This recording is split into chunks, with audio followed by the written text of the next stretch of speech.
Ah, mas também é compreensível. Vou falar com ele e falei, isso está mexendo no... Não gosto disso não. Ele me deu. Você pega... Tem 6 meses. Isso aí é escrito nesse livro dela. Bem, desde fins dos anos 60, o professor Luiz Carlos Braz Pereira se tornou uma das referências intelectuais do país, atravessando todo aquele processo de amadurecimento dos diagnósticos, desde as posições chamadas desenvolvimentistas dos anos 60, depois a descrição da tecnocracia que surge no país, as reformas que vêm depois disso, e hoje ele tem uma crítica específica ao próprio exercício da economia no país, e a nossa entrevista vai versar sobre isso. Professor, quais são esses pontos de vulnerabilidade do diagnóstico econômico?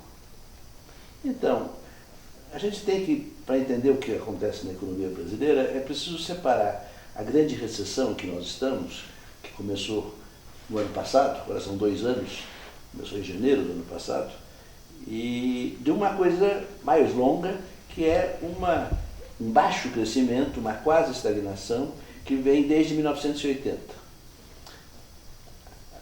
Em relação a esta primeira baixo crescimento, vamos tirar o ano dos anos 80, porque nos anos 80 a crise foi uma crise da dívida externa, causada por uma tentativa do presidente Geisel de crescer com poupança externa, ou seja, com endividamento externo. Então tivemos uma grande crise de dívida externa, financeira, e essa crise deu em alta inflação. Então, esses são os motivos da estagnação daquele período. Mas quando chega no começo da década de 90, o problema da dívida externa fica resolvido, e quando chega em 94, o da inflação também é resolvido, e aí era de se esperar que o país crescesse fortemente. E, no entanto, o Brasil continuou crescendo muito pouco. Quer dizer, está crescendo a torno de 1,2% ao ano, em média, contra uma média entre 1930 e 1980 de 4,1 per capita. Quer dizer, o Brasil crescia enquanto ele era uma nação. Enquanto os brasileiros sentiam, isso foi de 30 até 1980, que depois veio uma grande crise, né, nos anos 80.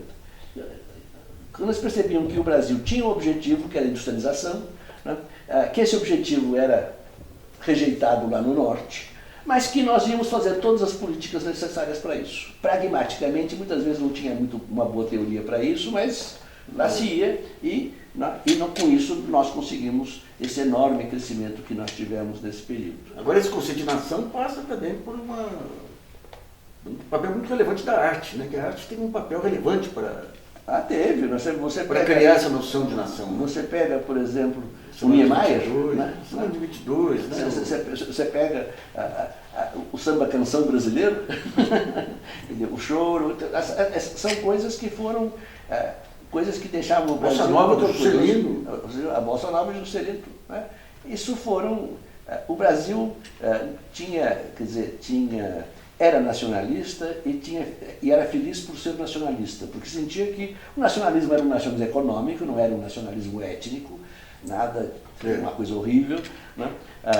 E era, quer dizer, e é uma coisa lógica, porque o mundo capitalista é um mundo dividido em estados-nação. O globo terrestre é dividido em estados-nação, países.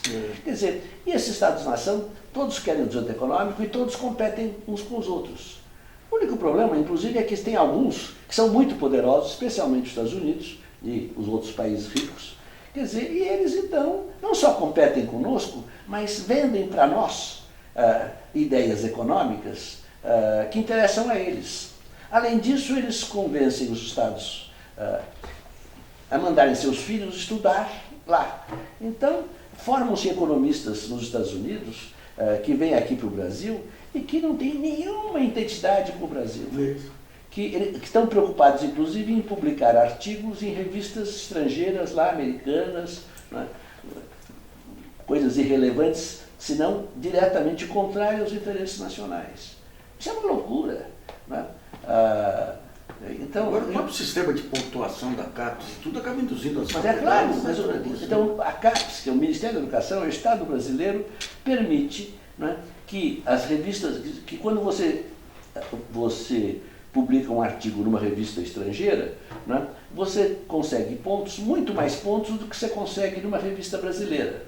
Eles dizem, porque é mais difícil conseguir, ou porque tem mais impacto, teoricamente. Impacto não só no Brasil, impacto em geral. Quer dizer, isso é bobagem. Na verdade, quando nós fazemos isso, nós estamos dizendo para os jovens economistas brasileiros que a agenda que eles devem estudar, a teoria que eles devem aprender, etc., é tudo aquilo que lá no norte interessa. Isso é loucura. E aí o pessoal da CAPES diz assim, não, mas a gente não pode fazer nada porque isso quem decide isso é a comunidade acadêmica. Isso é falso, porque nada impedia a CAPES de dizer, olha, claro que vocês que vão escolher as revistas, quem que vai ter mais pontos, quem vai ter menos pontos, mas eu quero que nas ciências humanas e sociais, 20% dos periódicos sejam nacionais, os A1 e A2. 20% dos A1 e A2, que são os que têm mais pontos. Isso seria ser nacionalista. Isso seria defender o interesse nacional. Né? Mas a ideia de defender o interesse nacional, isso é ser desenvolvimentista. Desenvolvimentismo é nacionalismo econômico e intervenção moderada no Estado. Né? Eu tenho um amigo um excelente cientista político, que foi descrever o que é o desenvolvimentismo. E usou um texto dos anos 70 em que o desenvolvimentismo era definido como uma intervenção muito forte na economia no plano microeconômico. Né? Eu digo, olha, não é assim. Não é assim. Quer dizer, inclusive a minha visão das empresas é assim, da microeconomia é assim, eu tenho... a microeconomia são as empresas, e eu tenho dois setores. O setor competitivo, que é o grande setor, pega grande parte da economia, razoavelmente competitivo, e o setor não competitivo, que é a infraestrutura e a indústria de base. Né? O setor não competitivo, qual é a política em relação a isso? Garantir os preços macroeconômicos certos e, no mais, dar-lhe mercado. Tem os setores de ponta também que exigem um desenvolvimento tecnológico e um tratamento especial. Sem dúvida, mas então você pode ter política industrial para esses setores tecnológicos. Isso. Mas essencialmente o que você quer, e tem que dar muita educação e muito desenvolvimento tecnológico geral, né? Mas essencialmente o que você quer é que o mercado coordene o setor competitivo.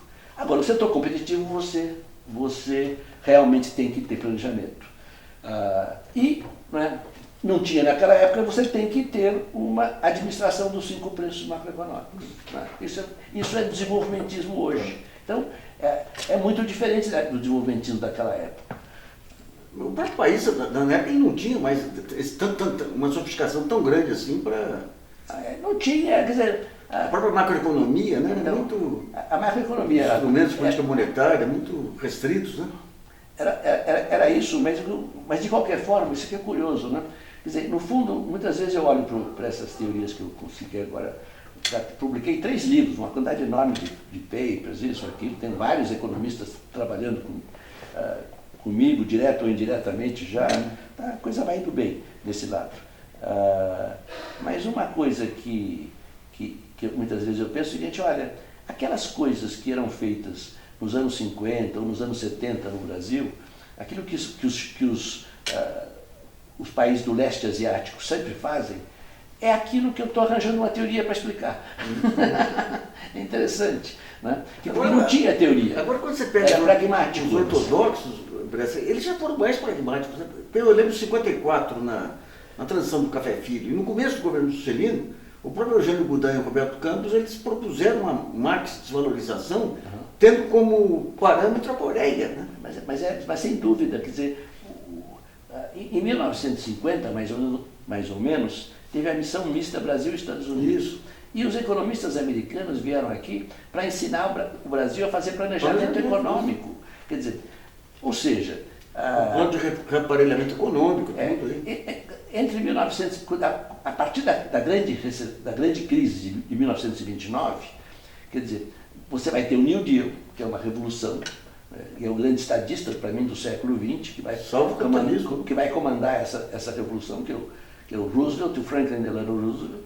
Quer dizer, e então, desde 1933 até 1980, são, portanto, 50 anos, o capitalismo lá nos países centrais vai ser um capitalismo desenvolvimentista. O que o pessoal da Escola da Regulação, uma escola francesa de economistas, chama de Fordismo. Era um grande acordo político, inclusive, envolvendo empresários, trabalhadores, classes médias, né, voltada para o crescimento econômico, com uma moderada intervenção do Estado na economia. Né? Quer dizer, e funcionou muito bem. Quer dizer, foi só... Quer dizer, o Banco Mundial, por exemplo, era um instrumento desenvolvimentista, né, que foi usado no pós-guerra. Então, só mudou tudo em 1980. Então, isso aí começa em 72 com a desvinculação do ouro-dólar. Né? Agora, com o fim desse ciclo neoliberal, vai ter que em algum momento ter uma tragédia enorme aí para poder acordar o mundo para uma necessidade de uma nova etapa. Né? Eu acho que está, por outro lado, que o período neoliberal propriamente dito, os anos neoliberais do capitalismo, como eu costumo chamar, eles acabaram em 2008. Então agora, um modelo de gestão, eles continuam com um poder monumental, né, de definição de políticas públicas. Eles continuam com muito sem poder. A visão estratégica mais. Né? Eles continuam com poder, mas você está observando é que eles estão criando barreiras. O Estado está intervindo em muito mais coisas do que intervia antes. O Estado está voltando a interferir de outra forma, etc., mas aquela crença no mercado cega que eles tinham, mas eu acho que a gente teve aquele caos dos anos 30 aí por conta das competições cambiais, as guerras dos Estados, sem ter os agentes articuladores. Né? Você não acha que nós estamos entrando com o FMI e o Banco Mundial não tendo mais o papel que tiveram naquele período? Será que essa guerra, que agora o Trump entra também com essa guerra protecionista, a Inglaterra, e o Brasil ele entra desarmado aí, mantendo essa visão anacrônica aí do neoliberalismo? Olha, eu não tenho uma análise que seja muito boa sobre as perspectivas econômicas do capitalismo internacional. Né? O que eu tenho, que eu acabei de fazer um ensaio bastante bem pensado, é a discussão da crise política. Né? A crise econômica, um monte de gente analisou, eu próprio tenho um trabalho grande sobre a crise econômica de 2008. Mas essa crise política que começa em 2016, ganha força em 2016, é um sinal assim, de profunda insatisfação de uma parte grande da população, geralmente população branca, mal educada, não educada, né? E não é mal educada, é não educada, sem ensino superior, não educado, que se sentiu muito prejudicado por todos esses anos, são mais de 30 anos de neoliberalismo, desde 1980, são 36 anos, né? E estão protestando fortemente. Né? E eu me perguntei por que isso. Né? E você sabe que eu entendo que o nacionalismo econômico é uma coisa necessária para todos os países. Quer dizer, o Brasil precisa ser nacionalista para se desenvolver, os Estados Unidos precisam ser nacionalista para se desenvolver. Só que o nacionalismo facilmente vira imperialismo, mas isso é uma outra história em relação a nós. Aí nós que nos defendamos. É isso. Né? Não vou ficar... Eles têm a lógica deles. Eles têm a lógica deles, nós temos que ter a nossa lógica. Muito bem. E, a meu ver, uma causa fundamental, não é, da crise política do capitalismo hoje, e portanto da globalização, que é a forma do capitalismo hoje, é a perda da ideia de nação lá em cima, pelas suas elites. E por quê? Né? Por que isso aconteceu? Como é que você mostra isso? É muito interessante. Primeiro eu explico o seguinte, olha, por que a gente hoje tem a impressão de que ser capitalista, ser burguês, né, é ser liberal. Não é verdade. O capitalismo nasceu desenvolvimentista, não liberal. Nasceu lá na Inglaterra, em pleno mercantilismo, que era a primeira forma de desenvolvimentismo. Na França, idem. Os dois países que primeiro fizeram a sua revolução industrial. Quer dizer, depois do século XIX, a partir de 1830 até 1929, ficaram liberais. Mas o liberalismo deles era relativo, porque eles continuavam, a burguesia continuava muito nacionalista. Por que eles eram nacionalistas ou desenvolvimentistas? E havia uma dialética entre o seu liberalismo, porque eles, né, querem ter liberdade para comerciar e tal, né, querem pagar menos impostos, mas de outro lado tinha que eles precisavam, o mercado interno era o seu grande ativo. A industrialização só foi possível quando a Inglaterra e depois a França organizaram um mercado interno. Um mercado global para ele, né? Não, mercado interno. O mercado... Mas a Inglaterra era uma ilhinha. Não é mais tão ilhinha, não. Tinha uma população grande e a Revolução Industrial acontece. Antes da Revolução Industrial, havia a grande burguesia e essa grande burguesia mercantil ela fazia o comércio de longa distância, que era feito com camelos, com mulas e com barcos assim à vela, quer dizer, e era muito limitado. E só se exportavam e importavam especiarias, coisas muito caras. Lãs também. Lãs aí mais para perto. Quer dizer, a coisa muda, não é? Quer dizer, a Revolução Industrial só foi possível quando, não é? Aí você industrializa e produz produtos baratos pela indústria e tem um mercado garantido interno. Que é claro que você imediatamente vai querer vender para o exterior também. Mas o mercado interno é a coisa fundamental. Isso explica por que a Alemanha e a Itália ficaram para trás. Porque eles não tinham um mercado interno unido. Era preciso... O Estado-nação só se formou na Itália 100 anos depois da Inglaterra, 70 anos depois da França. Isso foi o motivo do atraso.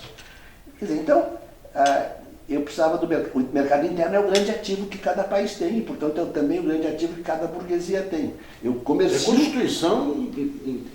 Constituição consagrou o mercado interno como um ativo nacional. Mas é claro, mas que é. Cada país tem o seu mercado. Muito bem. E você troca esse mercado interno. Então, vocês exportam para mim, eu cedo o meu mercado importando de vocês, mas vocês têm que ceder o mercado de vocês. Claro. Só que com multinacional não é assim. Eles ocupam os nossos mercados e nós não temos condições de ocupar o deles, porque não temos multinacionais como eles. E o que aconteceu, mas sem falar do Brasil ainda, dos países, o que aconteceu com os países ricos? Qual foi a grande novidade que mudou esse quadro? Foi o surgimento das empresas multinacionais a partir de 1950. Porque antes tinha empresas internacionais, é outra coisa, na área de mineração e de serviços públicos. Mas na área da indústria, com uma integração produtiva, e as multinacionais no mundo inteiro, isso é uma coisa dos anos 50. A partir daí, vai ganhando cada vez mais força. E o que aconteceu aí? O que aconteceu que foi a partir desse momento, quando chega em 1980 já, os lucros, na verdade os dividendos, que agora não são mais empresários, são rentistas, acionistas, os lucros ou os dividendos dos acionistas das grandes empresas americanas, francesas ou alemãs, não vem mais do mercado interno deles, vem de todo mundo. Quer dizer, de forma que eles não têm mais razão de ser nacionalistas. Então, e por que é importante ser nacionalista? Porque o nacionalismo não é só importante economicamente, porque você defende seus interesses, mas o nacionalismo é também importante porque você modera a luta de classes. O nacionalismo está baseado na ideia de solidariedade nacional. Mas quando você pega os países nórdicos, os países europeus, é o lucro que eles conseguem globalmente que garante o estado de bem-estar e a paz social deles. Não, mas isso hoje em toda parte. Quer dizer, eu não tô, todos os países exportam, quer dizer, mas o que eu estou dizendo é que na hora em que você, uma coisa é você ter uma grande indústria, e exportar bastante, importar bastante, mas você tem o seu mercado interno está aqui. Sim, mas eu acho que tem uma diferença fundamental entre os países de industrialização avançada e os países que não chegaram nesse estágio. Sem dúvida. Então é nesses países que o conceito de nacionalismo tem que ser mais... Não, mas, tudo bem, mas o que eu estou dizendo para você, a ideia nova que eu estou tentando sugerir, eu estou de acordo com isso, mas isso não é que na hora em que as elites americanas deixaram de ser nacionalistas, elas deixaram de ter uma solidariedade básica com o seu povo. Quer dizer, agora elas se sentem solidárias com as elites econômicas dos outros países, não é? E se reúnem todos os anos em Davos. Não é? Agora, quer dizer, isso muda substancialmente. Quer dizer, o momento, para mim, há um momento paradigmático, para entender isso, há um momento paradigmático desse fato. Qual foi? Foi a constituição da NAFTA, ou seja, a integração do México na economia americana e canadense. Quer dizer, quando houve a proposta, né, os trabalhadores americanos e a esquerda americana protestou muito fortemente. A esquerda sempre foi fraca lá, mas os trabalhadores tiveram forças, eles lutaram duro, foram totalmente ignorados. Quer dizer, quando aconteceu aquilo, para mim é um marco decisório quer dizer, agora são as multinacionais, seus rentistas que dão um chute nos trabalhadores, e o que vale para nós é liberalismo econômico e a luta de classe. Portanto, só que a luta de classe é de cima para baixo, porque o neoliberalismo, o liberalismo econômico radical que nós vivemos, é luta de classes, eles, lá do norte, ou lá de cima, não, querendo reduzir salários dos trabalhadores. Isso é a lógica fundamental deles para garantir um lucro maior. Maravilha, sobre essa. Eu acho que o Temer se segura no governo. Eu não sei, de Assim, tá. conhecimento amplo, sabe? Sim. Duas, três frases de efeito. A discussão sobre a lei de responsabilidade, a lei de abuso de autoridade, tem dado margem a uma radicalização muito grande lado a lado. Transformou-se num cabo de guerra aí entre judiciário, Ministério Público e Congresso, e há muitos pontos aí de bom senso que têm que ser avaliados.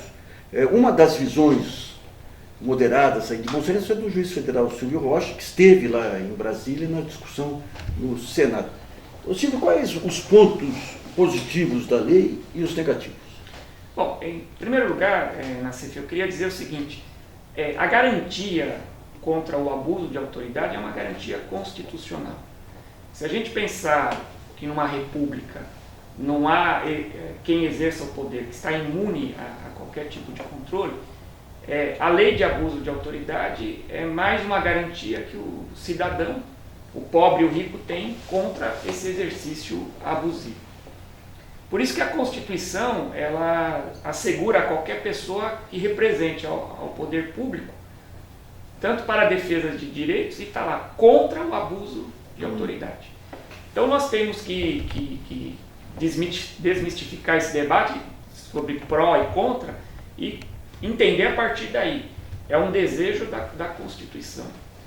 E o que nós temos? Nós temos uma lei de abuso de autoridade que foi feita na época da ditadura.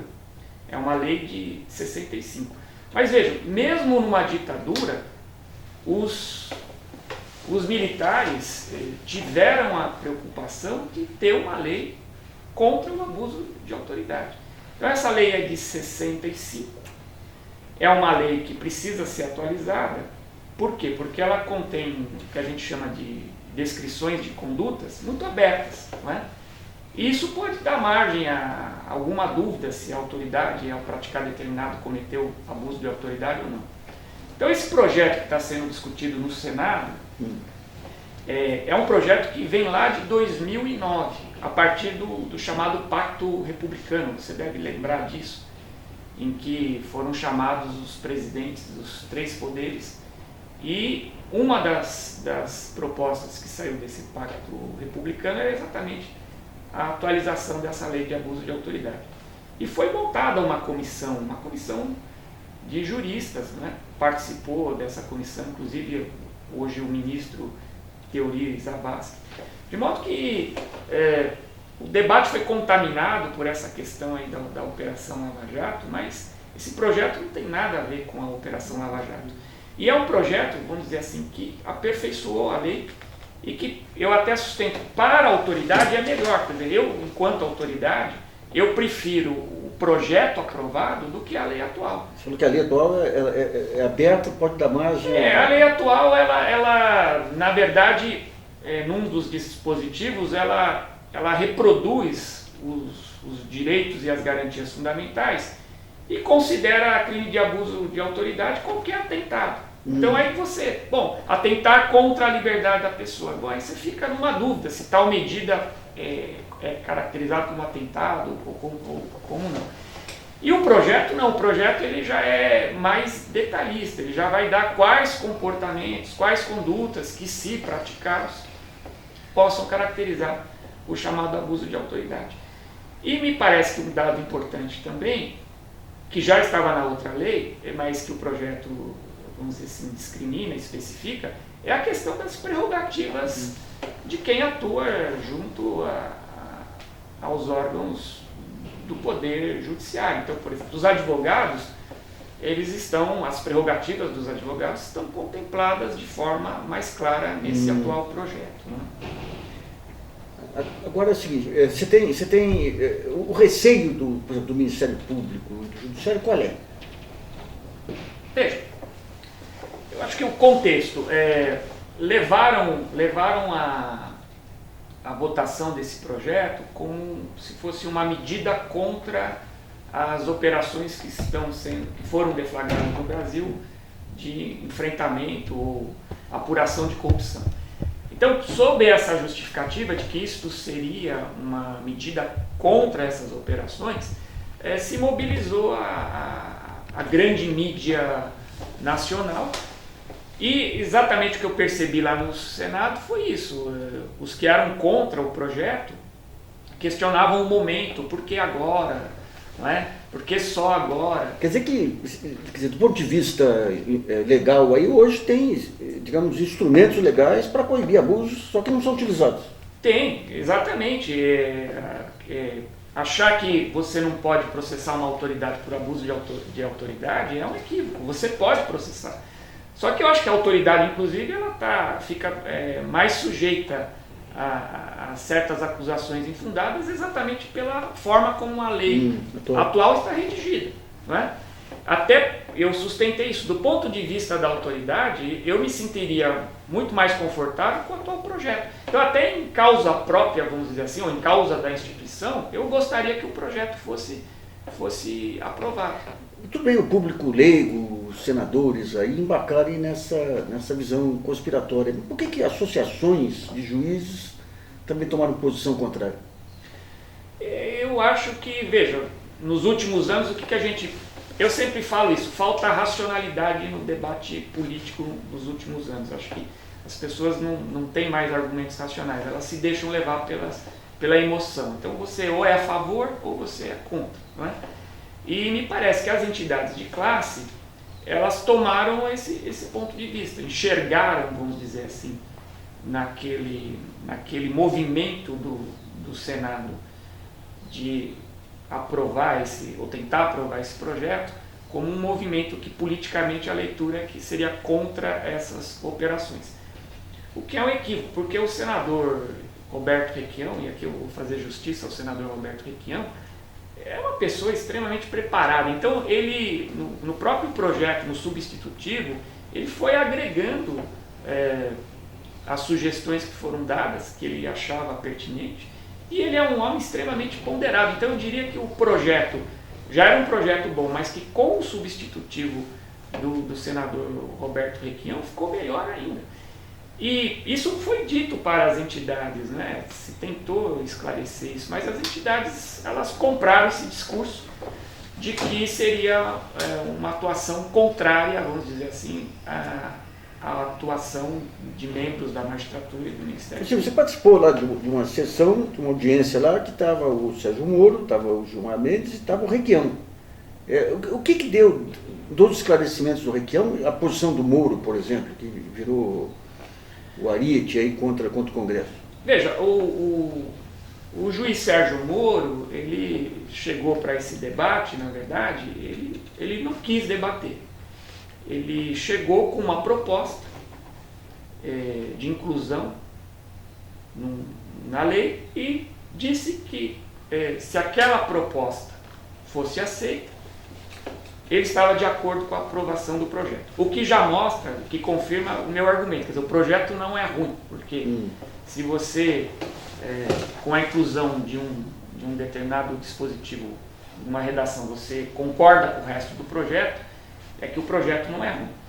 Agora, acontece que a proposta dele, e aí o senador Requião captou muito bem, até usou de uma ironia fina, disse, olha, a proposta do juiz Sérgio Moro, ele quer indulgência plenária. Indulgência plenária só o Papa pode dar. Por quê? Porque a proposta dele aniquilava a lei de abuso de autoridade. Por quê? Para evitar o que eu também estava de acordo, para evitar o que a gente chama de crime hermenêutico, né? E a gente tem que lembrar que esse crime hermenêutico foi lá no século XIX, um juiz do Rio Grande do Sul que deixou de aplicar uma lei que tinha mudado o tribunal do júri, a configuração do tribunal do júri, ele deixa de aplicar a lei porque ele entende que aquela configuração dada pela lei estadual ao tribunal do júri violava a Constituição e a própria instituição do tribunal do júri. Então ele deixa de aplicar a lei e aplica a lei anterior, a que estava em vigor antes da modificação. E aí o governador da época manda o procurador-geral já processar o juiz por abuso de autoridade.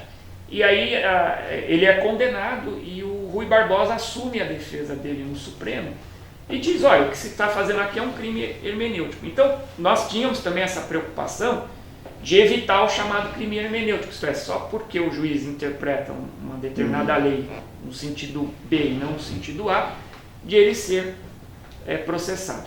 Então eu fiz sugestões de modificação no projeto para que evitasse esse crime hermenêutico e o senador Requião acolheu. Mas a sugestão do juiz Sérgio Moro era de que qualquer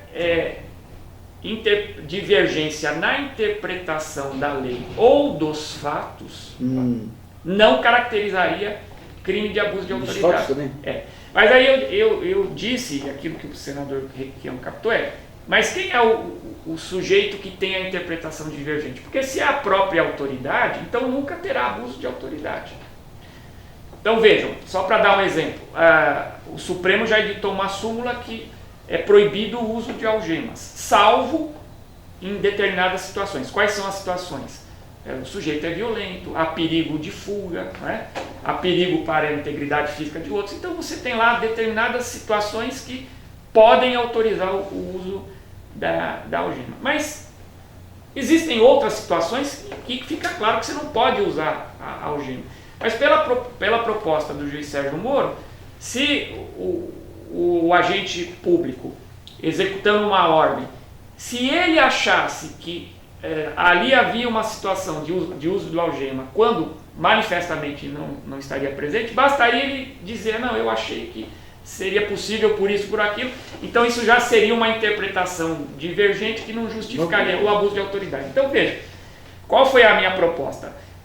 Não caracteriza o crime de abuso de autoridade quando a interpretação divergente ela é externa à própria autoridade. Então se você tem lá um entendimento de um tribunal ou um posicionamento do Conselho Nacional de Justiça dizendo que em tais casos seria o possível uso dessa medida, ainda que seja uma posição minoritária, e eu adoto essa posição minoritária, então aí nesse caso eu não posso ser acusado de abuso de autoridade. Mas quando eu dou uma interpretação a determinados fatos ou a determinado dispositivo legal, que só eu estou dando essa interpretação e mais ninguém, e isso, vamos dizer, viola de forma flagrante a lei, é claro que eu cometo o crime de abuso de autoridade. Então o que eles queriam, na verdade, na emenda do juiz Sérgio Moro, no meu entender, era simplesmente você tornar ineficaz a lei de abuso de autoridade. Tanto é que eu disse, se for para aprovar dessa forma, não precisa nem aprovar, porque ela vai ser realmente ineficaz. Eita. E quando é que essa questão do bom senso que você fala, o que pode devolver o bom senso aí? Como é que você vê essa radicalização das associações continua? Esse negócio da Lava Jato continua sendo um bordão único? Olha, eu acho que o agente público, seja ele do Poder Executivo, do Poder Legislativo, do Judiciário, membro do Ministério Público, o agente público, onde é que está a racionalidade? A racionalidade está fora do agente. Onde é que ela está fora do agente? Ela está no conjunto de princípios, valores normas que devem reger um Estado democrático de direito. Então vejam, todos nós somos contra a corrupção. Todos nós achamos que deve haver um gasto público de qualidade. Agora, a forma de você combater a corrupção, a forma de você enfrentar essas mazelas da nossa sociedade, elas estão previstas no ordenamento jurídico. E é um ordenamento jurídico, quais foram os valores adotados por nós? O Estado democrático de direito. Então, o acusado, por pior seja a imputação que seja feita a ele tem o direito daquilo que nós chamamos de um processo penal justo. E esse processo penal justo passa exatamente pelo respeito às garantias e direitos fundamentais do próprio investigado. Hoje eles estão cadente aí, você vai ter, olha, metade dessa força talento. Você acha que precisa mais de luz? Pô, se pega o outro lado. Houve os casos lá que você não está... Bom, a Miruda Genuína é filha do José Genuíno, e no auge dos ataques ao pai, ela escreveu algumas cartas lá que tiveram uma ampla repercussão na internet, jogando um pouco de humanidade num processo de linchamento dos mais cruéis que esse país já viu. E ela está lançando o livro Felicidade Fechada, fez um levantamento na internet para poder financiar o livro. Miru, como é que o livro já conseguiu financiamento? Vai sair? Conseguimos. Era uma campanha que a gente planejou para durar 3 meses e em 9 dias a gente conseguiu. Nosso pai é muito querido, né? O que precisava. E aí teve isso, a gente junto recebeu muitas mensagens, né? Para mim, que acabo tomando a frente, mas muitas, né? Principalmente para o meu pai, claro. O livro, as cartas começam, a primeira carta de quando? A primeira carta é de 1º de maio de 2014, que é o dia que ele é levado para Papuda, né? Então, eu não tô lá em Brasília e recebo a notícia, ele fala, não venha, que eu tava com as crianças, fica tranquila, né? As vésperas do aniversário dele, que ele faz aniversário 3 de maio. E a gente sempre desconfiou de todas as datas, que todas as datas é isso. Ele foi preso a primeira vez num feriado, né? O 15 de novembro. Aí foi levado nesse outro feriado. Como é que foram os dias que antecederam a prisão? Todo aquele clima de terror. A prisão, a primeira lá, ida pra... Foi muito difícil, assim. Na verdade, a gente não estava ainda esperando.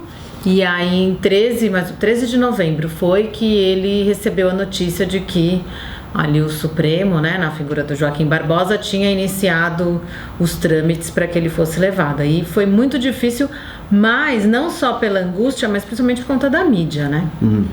O que eu conto muito no livro é o quanto a mídia é perversa quando deseja crucificar alguém. E assim, meu pai sofre muito com tudo, mas acho que um dos top sofrimentos é esse, porque ele se dedicou muito, né? Um massacre diário. E aí eles acamparam na frente da nossa casa, a gente jornalistas, mora... né? A gente mora num sobrado ali. 7 abutres. Nossa, mas muitos. A gente mora num sobrado que não é condomínio, nada, então o portão era até vazado, assim, então a gente tinha que fechar todas as cortinas. Tenho 2 filhos pequenos, na época menores ainda. Aí eu pedia para não gravar as crianças, eles gravavam, eles fotografavam e falavam assim: não, a gente não vai publicar, porque eles são menores de idade, mas a gente vai gravar.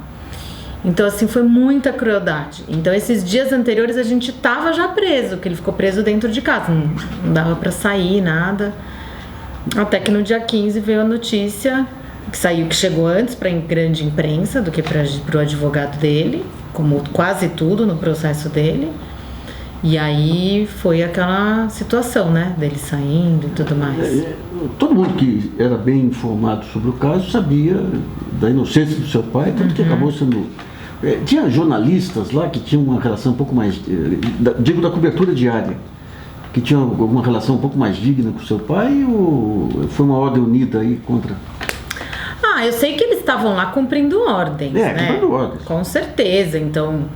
Mas eu não vi nenhum trato ali humano, eu digo mais até como mãe, porque eu ficava nessa questão de entrar e sair com crianças, eu não vi. E as crianças, como é que reagiam aí? Foi muito difícil, difícil. O meu pequeno, principalmente o caçula, na época tinha 5 anos, ele carrega até hoje uma série de questões ali, né? Ele tem muito medo de que eu desapareça, porque meu pai é preso, aí ele é levado para Brasília, a gente sai às pressas para lá, sem saber quando volta. Eu demoro quase 10 dias para voltar.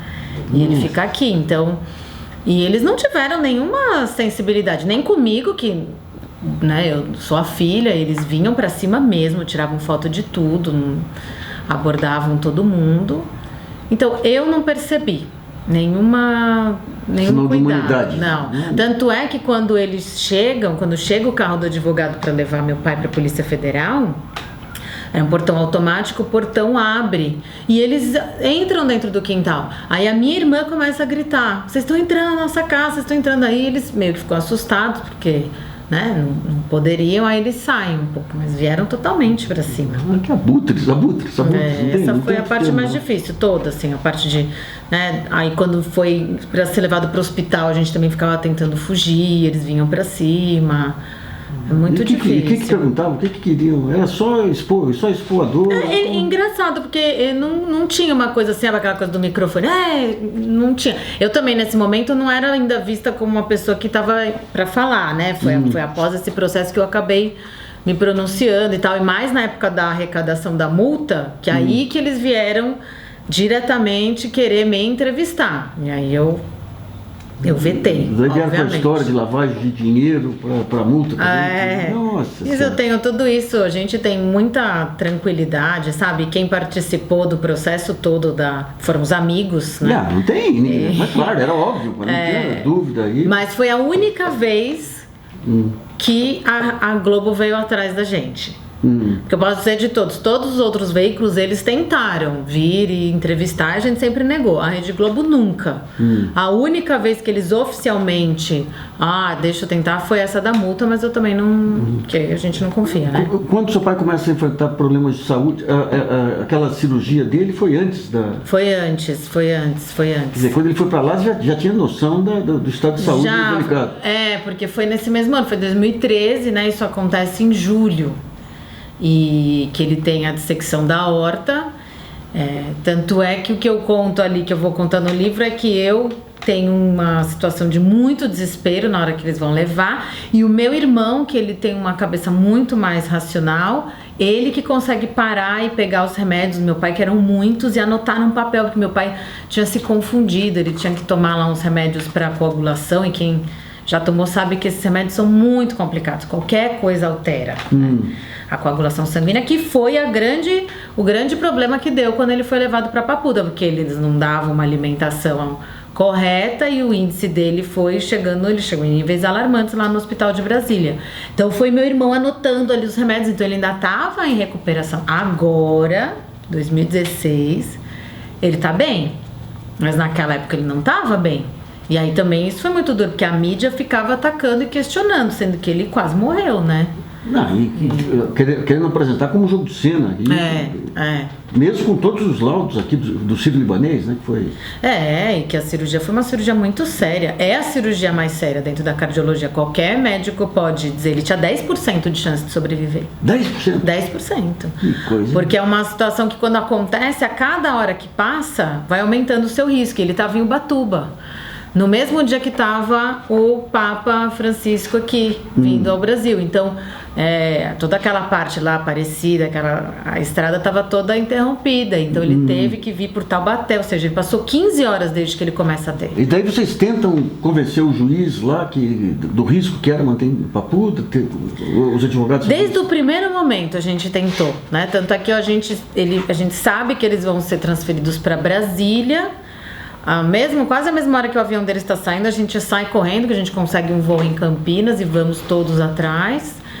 E a gente chega e a gente não consegue o contato direto, nem o advogado, nem ninguém. Aí a gente vai e com o advogado leva um médico lá na porta da Papuda e fica lá na porta pressionando, aí que eles deixam entrar um médico que vê que ele tá cansado, que sai o primeiro laudo, que ele tá com a fisionomia cansada, que a pressão teve alteração. O médico de São Paulo? Não, um de Brasília. A gente pegou e ficou pressionando, mas sempre o atendimento médico foi muito complicado.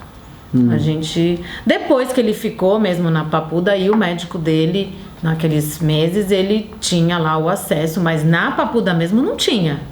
Tinha um preso que tinha uma formação em enfermagem, ao qual serei sempre grata, que ficava medindo a pressão, meu pai tem pressão alta, né?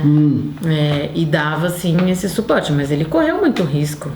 Que coisa, o dia que ele é tirado de lá clandestinamente pela responsável pela papuda que vinha a ser a filha da Guiomar, Isso. esposa do Gilmar Mendes, lá, esse dia vocês chegaram, quanto tempo levou para saber os detalhes daquilo? A gente fica até sabendo rápido que ele foi levado, a gente demora para saber o motivo. Porque a gente estava numa situação de tentar pressionar para vê-lo. Só que aí a mídia já começou a fazer um alarde dizendo que a gente está furando o bloqueio para poder visitar, né? Então a gente não consegue entrar porque eles começam a falar com familiares de presos, tentar fazer toda uma jogada, né? Sendo que a gente estava tentando ter um acesso para ter informações do estado dele e tudo mais, né? Enfim. E aí a gente tá aí falam, ele saiu do hospital. Aí a gente vai direto pro hospital e lá sim a gente consegue saber. E o médico é super claro que ele tava com índice de coagulação muito complicado, ele tava com sangue que eles chamam super fino, se ele fizesse um mínimo corte ele tinha risco de ter uma hemorragia. Então por isso que ele fica internado. Mas dentro do hospital a gente acha que naquele momento vai ser dada a prisão domiciliar e eles dão só temporária para um mês para fazer laudos, que aí eu conto isso, que eu tive uma grande crise ali dentro do hospital, porque naquela hora eu falei, gente, eles estão querendo matar. E quem estava por trás disso? Era o próprio Joaquim Barbosa? Ele foi o principal, né? Que foi pedindo todos os laudos. Aí a gente manda um laudo do IML de Brasília que diz que ele não tá bem. Aí ele fala que tem que ter uma nova junta de médicos que tem que... Virou um liberal agora fazer essa reunião. Mas o meu pai diz muito, assim, o Joaquim Barbosa foi uma figura que ficou muito fortemente ali à frente dos nossos temores, né? Mas ele fala que uma coisa muito importante para nós, que ele quer evitar a fulanização, porque ele fala que não é ele, né? Não é, ele tomou a frente, mas tinha muita gente por trás, né? É todo um conjunto de pessoas alimentado pela mídia, alimentado fortemente pela mídia, né? Por esse circo de tornar um juiz um popstar, que a gente tá vendo nos dias de hoje no que pode dar, né? Todo mundo tá gostando desse lugar. O juiz que negou a ida para lá, vocês chegaram a procurá-lo? Não. A gente, nesse processo, Nassif, a gente tava muito... que as pessoas não acreditavam porque achavam que a gente tava enrolando, mas a gente tava realmente muito preocupado com a questão de saúde. Então, na hora que ele vai pro hospital, a gente só quer ver se ele vai. E aí tinha a questão de que a gente não é de Brasília. Que é uma coisa que passou batido para todo mundo e tal, mas a gente realmente não é de Brasília. Todo mundo que conhece dos 20 e tantos anos que meu pai foi deputado, ele sempre ficou num hotel lá, no Hotel Torre, que foi até demolido recentemente. Ele nunca teve apartamento e a gente nunca morou lá. Então a gente não tinha uma estrutura. Nesses momentos, quem é que mostra uma solidariedade? Alguma solidariedade imprevista ou estava todo mundo acuado aí pelo trabalho da mídia aí? Lá em Brasília? Não, em Brasília, então, a gente nunca morou em Brasília, né? Tanto que um dos agradecimentos mais fortes que eu faço no livro são para as pessoas de Brasília. Porque a gente nunca morou, a gente sempre teve uma coisa com Brasília, nossa, né? Não teve muita familiaridade, mas sim a gente consegue estabelecer uma rede muito forte, tanto é que a nossa intenção é fazer o lançamento do livro também em Brasília, porque aí a gente conhece amigos, né, pessoas teve um presidiário, um enfermeiro que foi. Que coisa, né, essa solidariedade Foi, muitos funcionários lá, né, presos dentro da Papuda foram muito importantes pra gente, além do Zé Dirceu e do Delúbio também, que eles todas as vezes, eu não encontrei tantas vezes, né, mas as vezes em que eu encontrei que eles ainda estavam juntos, eles vinham dar notícias do meu pai, que eles tinham pedido água, então eles atuaram muito. Eles estavam na mesma cela? Eles ficaram, né, um tempo. Tá. É que daí meu pai, quando ele vai pro hospital, ele se separa deles. Aí depois ele volta em maio, que é bem quando eles já estão tendo o CM aberto. Então meu pai acaba ficando a maior parte do tempo da Papuda sozinho. E o que ele fazia nesse período?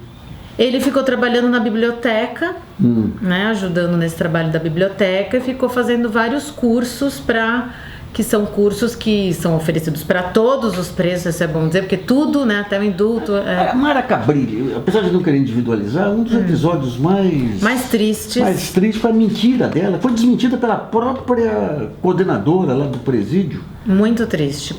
Ela nem que coisa entrou. Baixa, uma baixaria. Você chegou a falar com ela? Não tenho. É pequeno demais, né?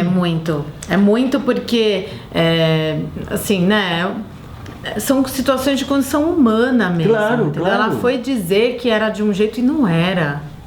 Né, assim, a mulher do Gilmar Mendes, a Guiomar, me disse isso aí, nós publicamos no GGN, que a filha falou, mãe, é mentira o que a Mara Cabrini está falando. É mentira. Não, até os políticos que foram dos outros partidos, né, não só do PT, saíram dizendo o quanto ela nem tinha conseguido mesmo entrar ali, que não. Mas isso, a mídia foi alimentando um discurso. Claro que a Mara Gabrilli tem total responsabilidade, mas o tempo inteiro a gente via como... Por isso que a gente admirou muito as poucas pessoas que, sabe, tiveram coragem de apoiar, porque realmente era um discurso único de que ele não tem nada, é só enrolação, né? Aí, como eu fiquei à frente, eu sofri muitos ataques, claro, né? Hackearam lá meus dados e jogaram na internet, CPF, número de telefone, conta, tarará. E isso foi muito difícil, mas a gente tava muito focado no meu pai, acho que isso que foi incomodando, né? Porque eu era aquela voz chata. Isso. Que não baixava a cabeça. E na era da infâmia você tem uma voz corajosa lá. Aí que eu não queria que ficasse esse discurso, né? De que não, vamos abaixar a cabeça. Foi a única coisa que meu pai pediu. Não se envergonhem e não abaixem a cabeça. E não parem a vida de vocês. Isso era muito forte pra ele. 1, 2, 3, 4, 5. Vai me explicar pra ele que era 2 bandeiristas. Diz a ela que sem ela não pode ser. Isso aqui era o básico, né? Aí eu fazia chega de saudade, metade ter ela não pode ser. Vida numa prece, ela preveste.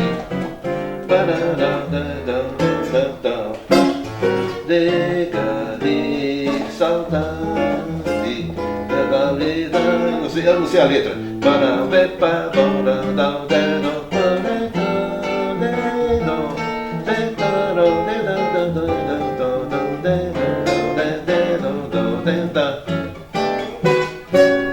Mas se ela voltar,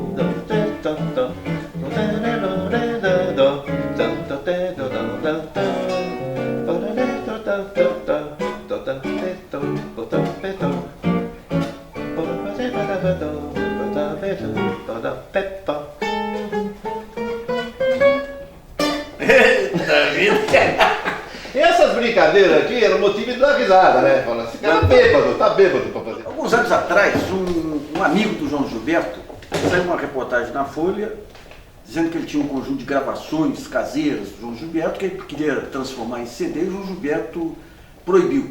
Então ele, indignado, ele colocou na internet por meio-dia. E naquele meio-dia eu baixei todas as gravações lá com o João Gilberto tocando antes do Chega de Saudade.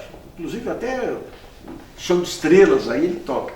E nas conversas gravadas, tem uma conversa muito curiosa dele, do dono da casa, com o João Gilberto, falando quem que era o maior violonista brasileiro. E o dono da casa, grande especialista, falou, pena que o Baden está acabado. O Baden devia ter 20 anos de idade, né? Acabado porque tinha acompanhado a Ângela Maria, olha só. E o João Gilberto fala, não, o maior violonista brasileiro é o Jacó. Daí pergunta o Jacó, não, é lá de São Paulo, aí, mas como é que o Jacó toca? Nem eu consigo fazer como o Jacó faz.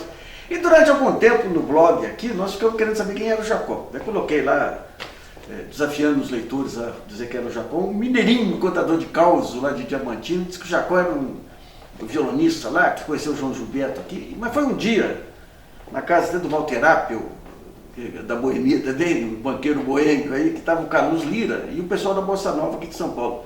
Que fala, bom, o Jacó é o Edgar Gianulo, que eu já conhecia dos anos 70, elevado a conhecer pelo Nelsinho Risada, que era o nosso cavaquinho lá do bar do Alemão. E o Edgar é o nosso entrevistado. Edgar, conta um pouquinho como é que o João Gilberto conheceu você e qual é a sua base lá, que era garoto também, né?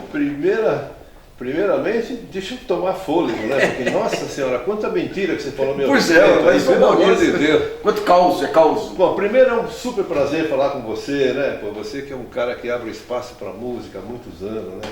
Tocamos juntos, inclusive, né? Tocamos juntos na sua casa, lá, juntos, levados pelo Nelsinho Risada, né? Verdade. Mas o João Gilberto, a história dele é o seguinte. Eu sempre gostei muito de conjunto vocal, né? E ele cantava nos Anjos do Inferno. Desde quando o Inferno foi inaugurado. Garotos do Anjos do Inferno. Ah, ele chegou a cantar lá também? Anjos do Inferno, exatamente. Olha só. E ele frequentava a casa de um amigo meu, nós éramos moleques, eu conheci muito ele de nome. Era o Guilherme Dutra, nunca mais esqueci desse cara. Aí os anos foram passando, eu fui cantar nos Irapurus com o Nelsinho, né? E um dia eu escuto um negócio diferente no rádio. Eu falei, ué, meu Deus do céu, quem é esse cara? O João Gilberto. Eu falei, pô, o João Gilberto é aquele baiano que o Dutra sempre falava que ele cantava diferente e tal, né? Tem umas coisas e tal. Eu falei, bom, vamos conhecer. E no Ponto dos Músicos, uma noite eu tô lá e conheci o João. Onde era o Ponto dos Músicos? Ponto dos Músicos é São João com a Espiranga. Aquela história que o Caetano diz que é mágico, é porque aquele era o lugar do Ponto dos Músicos, onde o pessoal se encontrava, todo mundo já ia com terno azul marinho, gravata preta, sapato branco e o instrumento na mão afinado. Que era para. Os caras chegavam e falavam, pô, eu preciso de uma cantora, de um contrabaixo, 2 saxofones, um pistão e um empresário. Eles contratavam os caras assim na rua e tal, né? E a gente se encontrava tal, quer dizer, o Ponto do Música, além de ser uma coisa mágica, era um local de encontro onde a gente arrumava serviço e conhecia os ídolos da gente, né? Aí conheci o João Gilberto, e vai pra lá, vai pra cá e tal. E ele gostava muito dos Irapurus que eu cantava. Olha só. Olha, na Rádio Gazete, só há muito tempo atrás, né? Era você, Nelsinho? Era um duo? Era eu, o Nelsinho, não, a Meire Barbosa e o Clodoaldo. O Clodoaldo você deve ter conhecido, ele tocava muito no bar do Alemão. Sei. Nós éramos um quarteto que teve muito sucesso na época. Você sempre gostou de quarteto? 4x4? Como é que... Não, o 4x4 é uma coisa muito recente. Sim, mas foi fantástico, pô. Nossa, uma maravilha. E... Vamos ficar lá atrás por enquanto. Que legal. Mas os Irapurus era um conjunto folclórico que a gente cantava música brasileira, tal, né? Fundado pelo Braulio de Carvalho, que havia falecido num desastre aí e tal. E nós tocamos o conjunto em frente. E tinha uma música que a gente tocava, que era uma marchinha. Como é que era? Amém. Lá, mas foi Lelé que me deixou jururu. Muito bem. Quando eu cantei isso pro João, ele falou assim, essa melodia é muito simpática. Tem um pouco daquela suíte do cowboy. Bom, aí ele começou a ver que eu era do ramo e tal, né? E um dia ele perguntou para mim, qual é seu nome? Eu falei, meu nome é Edgar, mas o pessoal me conhece como Jacó. Vou te explicar por que o Jacó. O Jacó Bittencourt é o meu mentor musical, foi a ele que eu devo a minha carreira. Ele que me arrumou esse primeiro emprego nos Irapurus. Olha só. Nós fizemos uma noite, o Jacó reuniu todos os chouriços de São Paulo, né? Jacó Bittencourt é o Jacó do Bandolim. É o Jacó Bittencourt, o Jacó do Bandolim. E... Aquela noite da velha guarda, aqui você participou? Não era, chamava Noite dos Choristas. Dos Choristas. É. Isso foi por volta de 55, eu tinha meus 17, 16 anos. E eu tinha um conjunto chamado Bola Preta com o Isaías. Já o Isaías? Olha só, pô. E nós tocávamos todo o repertório do Jacó, como todo mundo tocava, né? Quer dizer, o Jacó era o artista mor daquela turma toda. E aí eu tive a sorte de fazer parte desse grupo, né? Eram 70 violões, não sei quantos cavaquinhos, era uma loucura, tinha gente para dar com pau, né? E um dia faltou o Miranda, que era o violonista da Record, você lembra disso? Para acompanhar o Jacó. sabia todas as pegadas de violão, as baixarias e tal, né? Os caras começaram, vai lá! Eu, pô, fiquei vermelho, suei, perdi cabelo. Você pode imaginar que loucura que foi uma coisa dessa. Pegar o Jacó, né? Mas aí, graças a Deus, Deus me deu uma inspiração muito grande. Fui tocar com o Jacó, tiramos um baita sarro, entendeu? E aí os caras começaram a me chamar de Jacó. Ah, foi por isso. Por causa então. disso, Olha entendeu? só. A minha mãe ficava louca, coitadinha. Ela falava assim, eu não aguento mais ouvir as pessoas no telefone, eu quero falar com o Jacó. Aqui não tem nenhum Jacó, eu sei tanto para dar o nome do meu filho, um nome tão bonito e dedicar. Aqui não tem Jacó nenhum. E desligava. Mas aí eu aceitei o apelido e ficou por muitos anos Jacó. Daí eu mudei um pouco de ramo, comecei a tocar, fazer baile, já tinha uma guitarra e tal, fui tocar com o Simonetti. E aí, por causa do programa de televisão, Edgar, eu voltei a ser Edgar. Tá. Você quando monta o Edgar e os Tais, como é que foi aquela experiência? Ah, o Edgar e os Tais? Ah, um conjunto de baile. Eu ganhei minha vida muito fazendo baile, né? Mas depois Nossa, comprei você- fralda, lentinho, com cachê de baile, que era uma loucura. O Simonetti, como é que era? Quem eram os outros craques que faziam parte da orquestra? Poxa, deixa eu ver se eu lembro. O Hector Costita tocava com a Até gente. hoje, né? Que tá firme aí, né? Ele tá firme até hoje? Não sei, acho que sim. Faz tempo que eu não vejo. Porque Alguém me falou Hector Costita, eu falei, é o filho ou é o pai? Não, é ele mesmo. Ele mesmo. Eu soube que ele tinha um restaurante aqui na Vila Madalena, mas não sei se ele tem ainda. Mas o Hector Costita, o Renato Calcoli, o Perituba, o Capacete, eu, o Juquinha, o Felpudo, que era uma turma, a turma selecionada melhor, porque a orquestra do Simonetti era a melhor que tinha no momento. E a gente tinha um plus, que era o programa de televisão, que era o mais visto Tá. na época, né? O Simonetti Show. Dava 90 de Ibope. você Que tem coisa. ideia. Era Record? Os outros 10 eram o pessoal da Record, da coisa que assistia só a Record, não assistia a gente, que era na TV Excelsior, né? E o Simonetti era um cara, além de ser brilhante, era um cara muito bom, bem-humorado. E nós fizemos um show de música boa e de humor. A gente fazia paródia de ópera, fazia paródia de Foi filme. lá que você começa com o humor, não? Ah, foi lá que eu comecei a tomar gosto, né? Pra quem não era daqueles tempos, dos anos 70, 80, os melhores comerciais aí eram o Edgar lá com o seu show. É verdade, showman, né? é verdade. Aí por causa de músico e tal, né? A música tem muita facilidade de aprender as coisas e tal, né? Por causa da música e tal. Aí eu comecei a fazer comercial. E foi uma febre, foi um negócio tão legal, foi uma época muito boa na minha vida. E eu caí nas graças das crianças, então isso não tem coisa melhor na tua vida. A molecada gosta.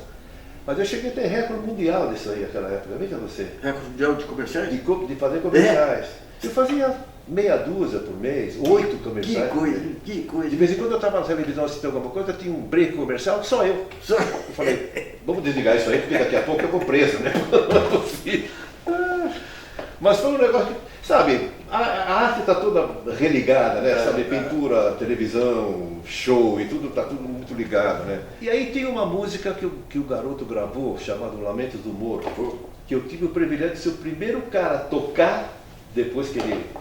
Ninguém conhecia. Era assim, meu pai era zelador de um prédio, eu morava no último andar, e eu tocava violão na escada, da acústica. Tinha um baita de um som, né? E eu de vez em quando conversava com Deus. Por que eu não sei tocar essa música? Dá para me dar uma dica aí, por favor, né?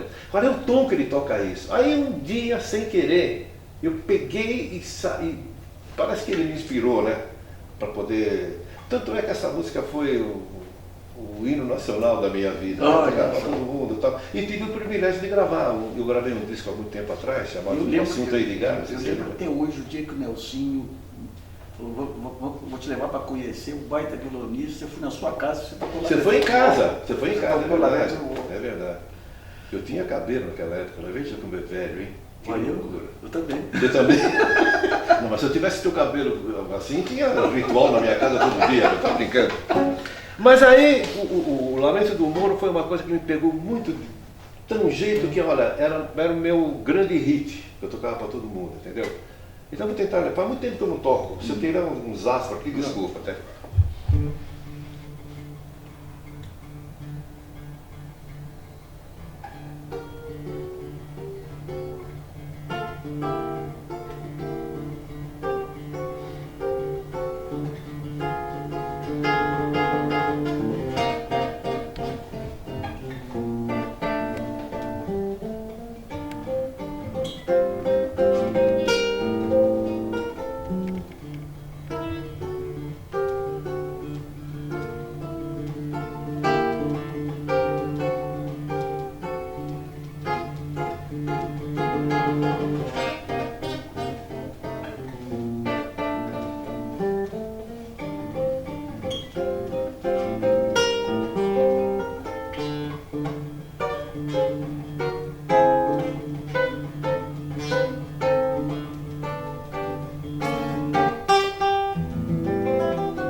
Coisas. Você que vai contar, mano.